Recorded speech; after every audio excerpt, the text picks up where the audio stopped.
Hello, welcome to PK tutorials.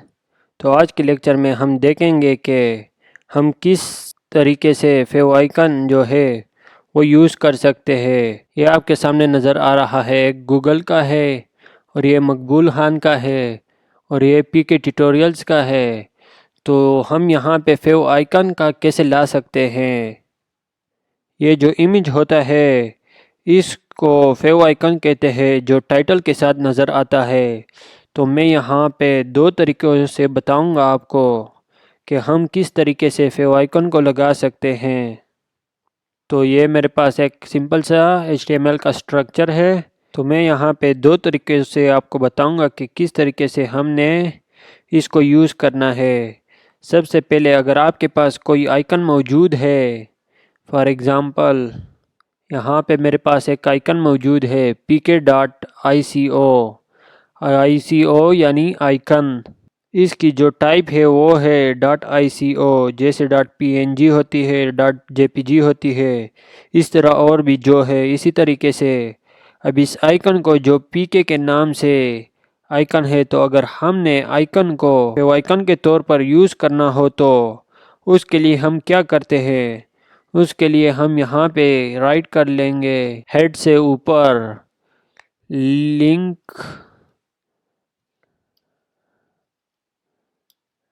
लिख देते हैं और अब यहाँ पे मैं इसके प्रॉपर्टीज़ लिखूँगा। ये मैं कुछ राइट कर लेता हूँ पहले, शॉर्टकट आइकन,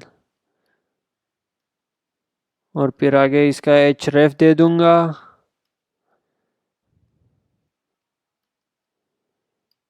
इमेज स्लैश मेरे जो इमेज का नाम है यानी जो पाथ है वो दे दूँगा pk.ico,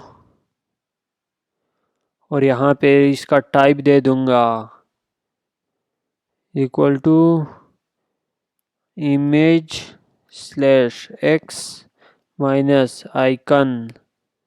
इसको सेव करें।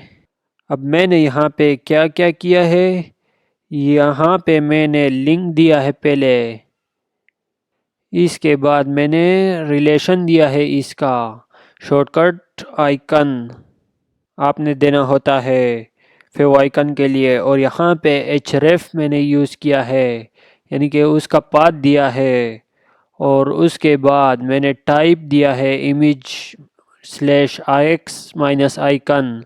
ये इसका टाइप है, आपने देना है। तो अब वेब पेज में जाके देखते हैं कि हमारे पास शो होता है कि नहीं। सबसे पहले आप यहाँ पे देखें, हमारे पास यहाँ पे कोई इमेज शो नहीं हो रहा।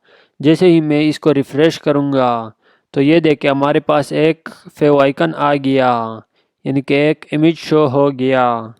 तो ये तो हो गया आइकन। अगर फॉर एग्ज़ाम्पल किसी के पास आइको टाइप का आइकन नहीं है तो वो क्या करेगा। फॉर एग्ज़ाम्पल मेरे पास यहाँ पे एक profile.jpeg का इमेज पड़ा हुआ है, यानी कि किसी के पास आइकन का टाइप नहीं है तो वो जेपेग का टाइप यूज़ कर लेता है। तो वो कैसे करेगा। तो हम इसके लिए क्या करेंगे, हम इसको चेंज कर लेते हैं और ये टाइप को भी हटा लेते हैं। यहाँ पे मैं उसका नाम दे दूँगा profile.jpeg, और इसको सेव करके वेब ब्राउज़र में जाके देखते हैं तो ये देखे हमारे पास वो वाला इमेज भी आ गया। तो इस तरीके से हम फेव आइकन को यूज़ कर सकते हैं।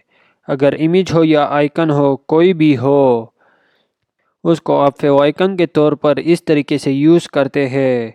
हर वेबसाइट पे आपको ये फेव आइकन लाजमी नज़र आता है।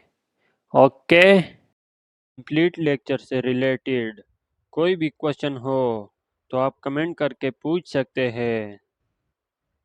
Okay, thank you guys for listening.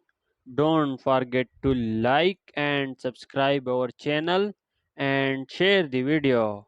Okay, thank you. Bye bye.